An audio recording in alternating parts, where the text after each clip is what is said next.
It was February 2023, and I was out skiing with some friends at a ski resort. We had boot packed to the top of the mountain for the first run of the day. I was a little nervous but excited.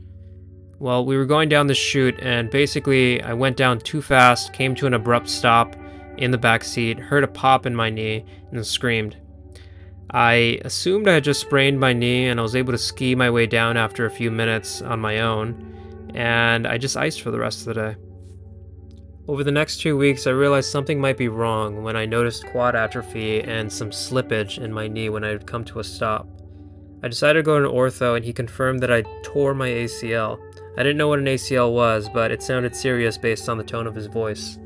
An MRI confirmed that I indeed did tear my ACL. We scheduled surgery for 6 weeks later.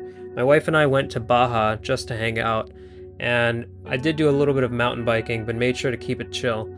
I heard that if I fell or injured myself further, I'd do more damage to my meniscus since my ACL wasn't going to be there.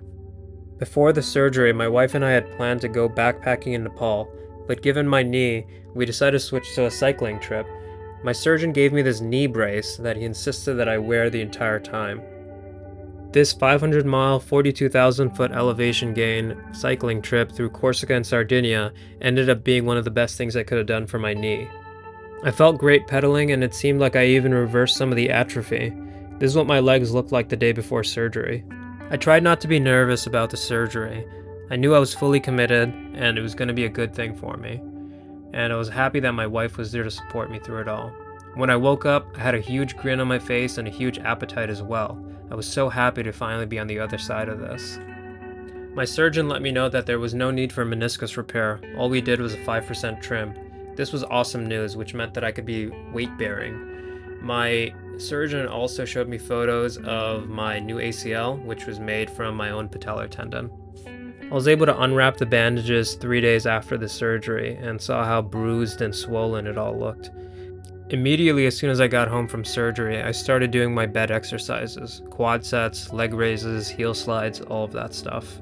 I had no problem doing it, and every minute that I could, I was doing them. There was no idle time. Whenever I had a moment, I was either using a massage gun, an E-stim, or doing more quad sets. This is what the incision looked like on my knee a week after the surgery for my patellar tendon. A week after surgery, I went to my physical therapist. We focused a lot on patellar mobilization to prevent that scar tissue and just move my knee around a lot. I was on crutches, but that also meant I got to drive those carts around the supermarket, which was kind of fun. In general, I was in an awesome mood despite the circumstances. My PT had never seen anyone recover this fast, and even though it had only been a week and a half, my surgeon said I was in the top 1% of 1% of his patients. All those countless hours of dedicated exercises in bed, moving my quad, were paying off, and it just motivated me more. My lowest point was probably the week that I had to go to PT on my own, using the bus. It was about an hour-long ride, and I was just slow moving on crutches. I missed the bus a few times and had to go up this hill on my own. It did make me more resolved to come back stronger.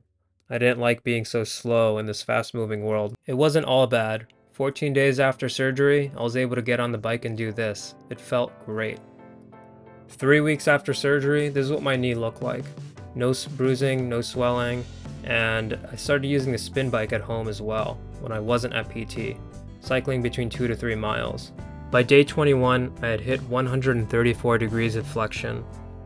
My PT was happy to see the results, and he let me use the leg press machine, which, as you can tell, I'm pretty happy to use. Yeah! Look at that leg. It's working. I got used to sleeping with a wedge pillow, which, if you're not used to, I'd highly recommend it. It helps a lot with the swelling.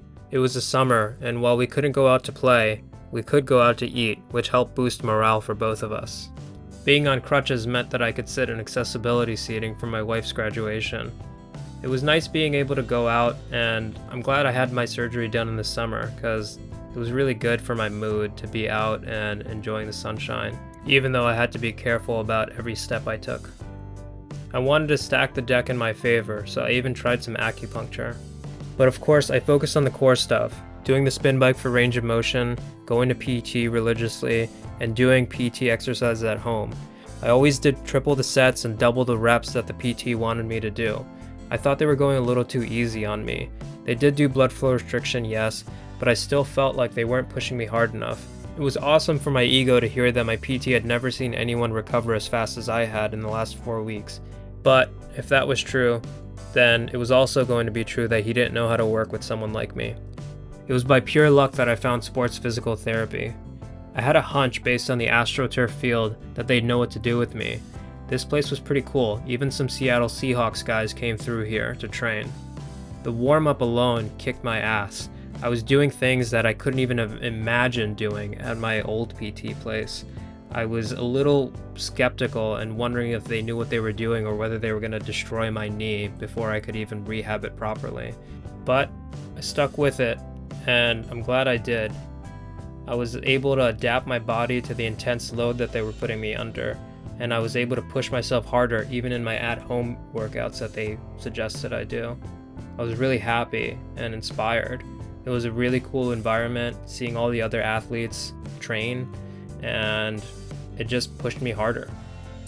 I also decided to get those compression boots for recovery, and I will say they were pretty awesome. I'd recommend them despite the expensive cost. There was a weekend my little sister was visiting, and we'd be doing some sightseeing, driving around the state.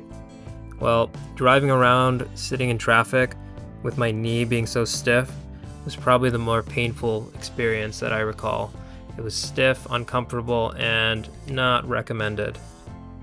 But the more concerning thing was what I found out that evening. Right before I went to bed, I noticed a tiny bit of pus coming out of my incision.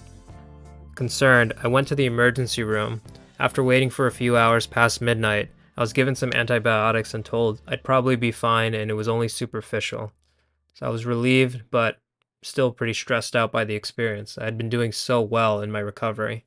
Just 6.5 weeks after surgery, I decided to go on a hike with my sister. It was going to be a hike of less than a mile, but it would be pretty steep.